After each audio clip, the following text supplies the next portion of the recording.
एक गांव में कनुआ नाम का एक नाई रहा करता था।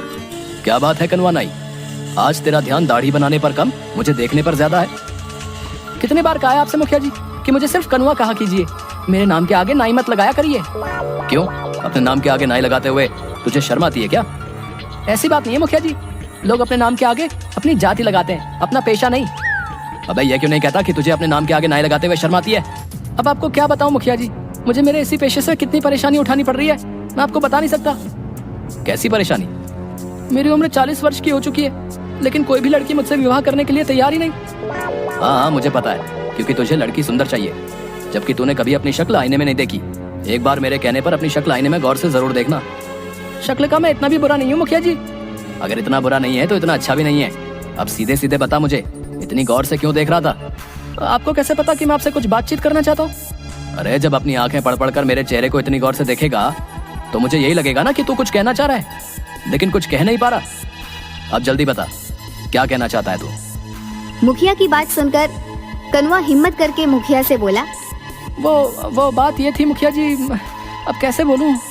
अरे अपने मुंह से बोल। हाँ, मुंह से ही बोलूंगा मुखिया जी। आप भी मुखिया जी, आपकी बेटी नंदनी की अभी तक शादी नहीं हुई ना, वो भी लगभग 35 के आसपास ही है। आप अपनी बेटी की शादी मुझसे करा दीजिए। कनुआ की बात सुनकर मुखिया गुस्से से आग बबूला होकर उठकर खड़ा हो गया और उसने जोरदार थप्पड़ कनुआ के गाल पर जड़ दिया। तेरा दिमाग तो ठीक है कनुआ नाई, हैं? जानता भी है तू क्या बोल रहा है? तेरा बाप मेरे पिता का खास नहीं था, सिर्फ तेरे बाप का लिहाज करके तुझे सिर्फ एक थप्पड़ मारा है। अगर तेरी जगह कोई और ये बोलने की हिम्मत करता ना, तो मैं उसकी मार मार कर हड्डी पसली एक कर देता। तेरी हिम्मत कैसे हुई ये सब सोचने की? मैंने ऐसा क्या गलत कह दिया मुखिया जी? मैंने तो सिर्फ आपकी बेटी से शादी करने के लिए बोला है। अबे बेवकूफ, हैं? तू एक नाई है, नाई। तेरा और मेरी बेटी का रिश्ता नहीं हो सकता, असंभव है। मेरी बेटी के बारे में सोचने से पहले एक बार अपना पेशा तो देख लेता। और चल, एक बार को मैं तेरा पेशा भी भूल जाऊं, पर क्या तूने कभी आईने में अपनी शक्ल देखी है? हैं? किसी पुराने पेड़ का घटिया सड़ा हुआ आम दिखता है तू। इतना कहकर मुखिया गुस्से से बाहर चला गया। मुखिया की बात कनुआ को बिल्कुल भी पसंद नहीं आई। तू है मुझ पर, अरे अगर मैं नाई हूँ तो इसमें मेरी क्या गलती है? क्या मेरे कोई अरमान नहीं है? मेरे को सपने नहीं है? ये गांव का मुखिया अपने आप को समझता क्या है? नहीं रहना मुझे इस गांव में। अगले दिन कनुआ ने अपनी नाई की दुकान बंद कर दी और नए धंधे की तलाश में वो दूसरे गांव की ओर चल दिया। वह जंगल के रास्ते में ही था कि तभी उसके कानों में एक साधु की आवाज टकराई। आगे मत जाना बेटा, आगे एक शेर बैठा हुआ है। तुम्हारा दिमाग तो ठीक है साधु, शेर घने जंगलों में होते हैं। मैं कोई मामूली साधु नहीं हूँ, यकीन नहीं आता तो कुछ देर मेरे पास बैठ जा। कनुआ साधु के पास बैठ गया। कुछ ही देर में एक शेर दहाड़ता हुआ आकर उन दोनों को घूरने लगा। साधु जी, ये शेर तो हम दोनों को खा जाएगा, आपने तो मुझे मरवा दिया। चिंता मत कर, जब तक मैं तेरे साथ हूँ शेर तेरा कुछ नहीं करेगा, कुछ देर में चला जाएगा। कुछ देर बाद जंगल की ओर चला गया। आप तो वाकई बहुत पहुँचे हुए हैं। साधु रहस्यमयी अंदाज में मुस्कुरा कर बोला, मैं जानता हूँ कि तू एक नाई है और नाई का धंधा छोड़कर तू दूसरे धंधे की तलाश में दूसरे गांव जा रहा है ताकि कुछ बनकर अपने गांव लौटे।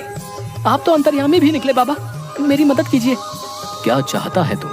मैं बड़ा आदमी बनना चाहता हूँ। मैं चाहता हूँ कि मेरा विवाह किसी बड़े परिवार की कन्या से हो, लेकिन मेरे काम को देखते हुए कोई भी बड़ा परिवार अपनी बेटी का विवाह मुझसे नहीं करता, इसीलिए मैंने अपना गाँव छोड़ दिया। ठीक है, मैं तेरी मदद करने के लिए तैयार हूँ, लेकिन मैं तुझे अपनी मायावी शक्ति से धन दौलत तो नहीं दे सकता। मैं आपकी बात का मतलब नहीं समझा। मैं तुझे एक शक्ति दे सकता हूँ। कैसी शक्ति साधु जी? तू जिस किसी भी व्यक्ति को कुछ देर तक गौर से देखेगा तो तू उस व्यक्ति का कुछ देर बाद भविष्य देख लेगा। दूसरों के भविष्य देखने से मुझे क्या फायदा होगा? खुद को बहुत चतुर समझता है ना, तो अपनी चतुराई से इस शक्ति का फायदा उठा ले। मगर याद रखना, अगर तू मेरी दी हुई शक्ति का फायदा अपनी चतुराई से उठाने में कामयाब हो जाता है तो ये कभी मत भूलना कि तेरा अतीत क्या था। क्या मतलब? मतलब कि तू एक नाई था, और हाँ, मेरी दी हुई शक्ति का प्रयोग तू सिर्फ अपने जीवन में 2 बार कर सकता है। इतना कहकर साधु मुस्कुराता हुआ वहाँ से चला गया। कनुआ एक दूसरे गांव में चला गया कि तभी उसकी नजर गांव में बनी एक कोठी पर पड़ी। वो कोठी उस गांव के जमींदार रमेश की थी। रमेश अपनी कोठी के बाहर एक शहरी व्यक्ति से अपनी एक जमीन का सौदा कर रहा था। कनुआ उस जमींदार को गौर से देखने लगा। कुछ देर बाद गौर से देखने के बाद कनुआ की आंखों में चमक आ गई।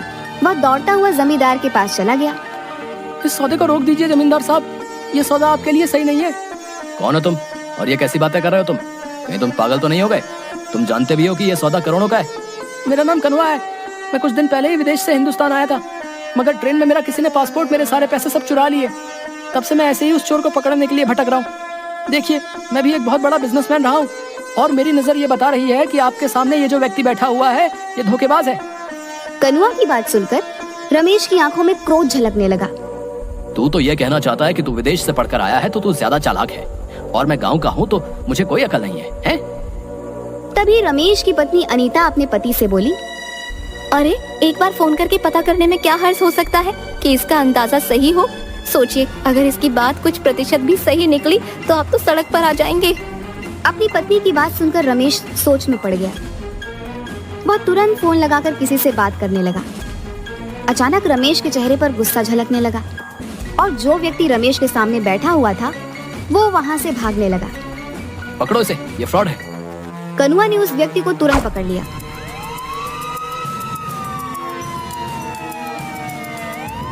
रमेश ने उस व्यक्ति को पकड़कर पुलिस के हवाले कर दिया। रमेश नहीं जानता था कि कनुआ ने उसका भविष्य देख लिया था, कि भागने वाला व्यक्ति भविष्य में रमेश के साथ धोखा करने वाला था। तुम्हारा बहुत बहुत शुक्रिया कनवा, आज तुम्हारी वजह से मैं बर्बाद होने से बच गया। वैसे तुम कहाँ ठहरे हुए हो? बस ऐसे ही आवारा फिर रहा हूँ। आज से तुम मेरे घर पर रहोगे और मेरे कारोबार में हाथ बटाओगे। मुझे तुम्हारे जैसे ईमानदार और अच्छे व्यापारी की सख्त जरूरत है। एक दिन रमेश अपनी बेटी के साथ कार से शहर जा रहा था कि तभी कनुआ बोला, कहाँ जा रहे हैं आप? अभी कुछ देर पहले बताया तो था, मुझे शहर में कुछ काम है और इसी बहाने दिव्या को कुछ शॉपिंग भी करा दूंगा। आज मत जाइए, कल चले जाइएगा। आज मुझे कुछ ठीक नहीं लग रहा। ये कैसी बातें कर रहे हो तुम? मेरा शहर जाना आज बहुत जरूरी है, तो अपने उस जरूरी काम को कल निपटा लीजिएगा। कनवा, तुम व्यापारी अच्छे हो, लेकिन अब तो तुम ऐसे बातें कर रहे हो जैसे कि तुम फ्यूचर देख सकते हो, और तुम्हें पहले से ही आभास हो गया है कि आज मेरे साथ कुछ सही नहीं होने वाला। रमेश की बात सुनकर कनुआ बुरी तरीके से घबरा गया। सच तो यही था कि कनुआ ने रमेश का भविष्य देख लिया था। वो जानता था कि कुछ देर बाद रमेश का एक्सीडेंट हो जाएगा। रमेश की पत्नी अनीता रमेश से बोली, आप कनुआ की बात मान क्यों नहीं लेते? अपने जरूरी काम को कल कर लीजिएगा। नहीं अनीता, मेरा आज जाना बहुत जरूरी है। ठीक है, अगर आपको कनुआ की बात नहीं माननी तो आपकी मर्जी, लेकिन मैं दिव्या को आज आपके साथ नहीं जाने दूंगी। ठीक है, जैसी तुम्हारी मर्जी। रमेश चला गया, मगर कुछ ही देर बाद रमेश की एक रोड एक्सीडेंट में मौत हो गई। मेरे पति के जाने के बाद अब इतने बड़े कारोबार को कौन संभालेगा? मैंने और मेरे पति ने सोचा था कि सारा का सारा कारोबार दिव्या के पति के हवाले कर देंगे और हम दोनों तीर्थ पर चले जाएंगे, लेकिन वो ये दिन देख न सके। मैं चाहती हूँ कि मेरी बेटी का विवाह तुमसे हो जाए। क्या तुम मेरी बेटी से विवाह करोगे? अनीता की बात सुनकर कनुआ के मन में लड्डू फूटने लगे। कनुआ यही तो चाहता था कि उसने तुरंत हामी भर दी और दूसरे दिन दिव्या और कनुआ का विवाह धूमधाम से हो गया। कनुआ रातों रात करोड़पति बन गया, लेकिन गांव वालों से मिले मान सम्मान की वजह से वो खुद को राजा समझने लगा। एक रोज रात के वक्त कनुआ अपनी पत्नी से बोला, देखो, तुम मेरी पत्नी हो तो ये तुम्हारे लिए बहुत बड़ी खुशनसीबी की बात है। तुम्हें मेरी सेवा करनी चाहिए। मैं तो आपकी सेवा ही करती हूँ। देखो, मैंने ही एक बार तुम्हारे पापा को बर्बाद होने से बचाया था। अगर मैं ऐसा नहीं करता तो वो उसी दिन सड़क पर आ जाते। अच्छा, मेरे पैरों में बहुत ज्यादा दर्द है, मेरे पैर दबा दो। कनुआ की बात सुनकर उसकी पत्नी उसके पैर दबाने लगी। कनुआ लगातार कई घंटों तक अपनी पत्नी से पैर दबाता रहा। थकान से जैसे ही उसकी पत्नी की आंख झपकी, कनुआ तुरंत बोला, जब तक मैं ना कहूँ तब तक तुम्हें रुकना नहीं है। हाँ, इसके बाद तुम्हें मेरा सर भी दबाना है। उस दिन के बाद कनुआ अपनी पत्नी से रोज रात भर पैर दबवाता। एक रोज दिव्या परेशान होकर अपनी माँ से बोली, इन्होंने तो मेरा जीना हराम कर रखा है। रोज रात भर ये मुझसे कभी पैर कभी सर दबाते हैं, मैं सो नहीं पाती। बेटी, लेकिन तू चिंता मत कर। मैंने सुना है कि यहाँ एक बहुत पहुँचे हुए साधु आए हैं जो सबकी मुसीबतें दूर कर रहे हैं। कल मैं तुझे चुपके से उन्हीं के पास ले चलूंगी। अगले दिन दिव्या की माँ अपनी बेटी को उन्हीं पहुँचे हुए साधु के पास ले गई। क्या हुआ बेटी? मेरे पति मुझसे प्यार नहीं करते, मुझसे गुलामों की तरह व्यवहार करते हैं। तुम्हारा पति क्या करता है? जाओ, कल किसी बहाने से अपने पति को मेरे पास भेज देना। क्या वो सुधर जाएंगे? हाँ, मैं अपनी तंत्र मंत्र की शक्ति से उसे बिल्कुल सही कर दूंगा। कल के बाद वो तुम्हारी किसी भी बात से इनकार नहीं कर पाएगा। सुनिए जी, सुना है गांव में बहुत पहुँचे हुए ज्ञानी बाबा आए हैं, आप उनसे मिलकर क्यों नहीं आते? हाँ, मैंने भी सुना है कि गांव में कोई पहुंचा हुआ ज्ञानी बाबा आया है। गांव वाले तो पागल हो गए, पर मैं पागल नहीं हूँ। ऐसा नहीं कहते जी, क्यों ना आप उनसे एक बार मिल आते। तुम्हारा दिमाग तो ठीक है, उस बाबा को कनवा जमींदार से उल्टा मिलने आना चाहिए। भला मैं वहाँ क्यों जाऊँ, मैं वहाँ पर नहीं जाऊँगा। दिव्या मुंह लटकाकर फिर से साधु के पास चली गई। बाबा वो तो आने को तैयार ही नहीं, वो तो उल्टा मुझसे ये कह रहे हैं कि आपको उनसे मिलने जाना चाहिए। दिव्या की बात सुनकर साधु फिर से मुस्कुराता हुआ बोला, तो किसी बहाने से अपनी माँ के साथ कुछ देर के लिए दोपहर के वक्त यहाँ पर आ जाना। तुम्हारी गैर मौजूदगी में मैं तुम्हारे घर पर जाकर तुम्हारे पति का तंत्र मंत्र से सही से इलाज कर दूंगा। दिव्या, दिव्या कहाँ हो तुम? तभी कोई जोर जोर से दरवाजा पीटने लगा। अब ये दरवाजा भी मुझे खुद ही खोलना पड़ेगा।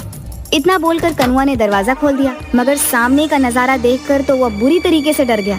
मुखिया जी, आप यहाँ कैसे? अच्छा, तो तू नाईगिरी छोड़कर यहाँ जमींदार बना बैठा है? अगर मैं तेरी पत्नी और गांव वालों को बता दूं कि तूने कभी विदेश की शक्ल नक्शे में भी नहीं देखी, बल्कि तू एक नाई है, तो कभी सोचा है ये गांव वाले तेरे साथ क्या करेंगे? तेरी मार मार कर हालत खराब कर देंगे। मुखिया जी, मैंने आपका क्या बिगाड़ा है? आप भला ये किसी को क्यों बताएंगे? तेरी पत्नी दिव्या मेरी दूर की रिश्तेदार है। क्या?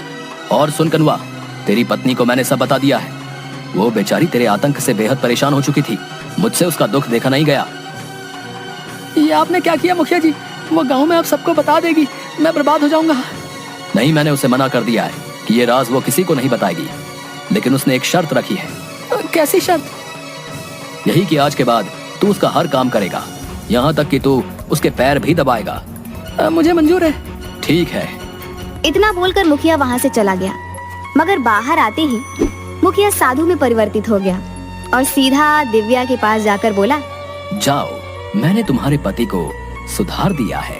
दिव्या खुश होती हुई वहाँ से चली गई। उसने घर जाकर देखा कि कनुआ डरा हुआ दिव्या की ओर देख रहा था। अरे तुम आ गई प्रिया, थक गई होगी। लाओ मैं तुम्हारे पैर दबा दूं। लाओ लाओ।